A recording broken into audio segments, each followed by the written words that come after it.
يا جماعه انا لسه تقريبا منزله فيديو من نص ساعه وعملت جرعه ديدان واكتشفت ان لقيت ديدان.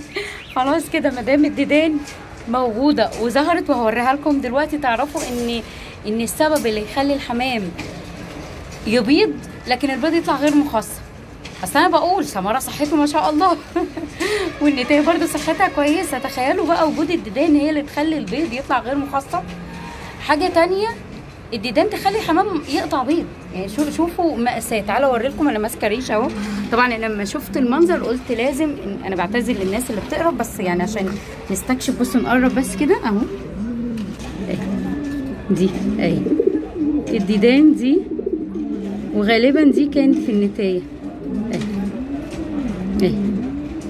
دي منظر الديدان يا جماعه اللي بتخلي الحمام يقطع بيض او ما ينتجش او البيض يطلع ضعيف او يطلع فيه مشاكل. بعد كده لازم نعوض لان سترات البيبرازين اللي احنا بنديها دي بتاخد الطالح والصالح يعني بتنظف معده الحمام من كله.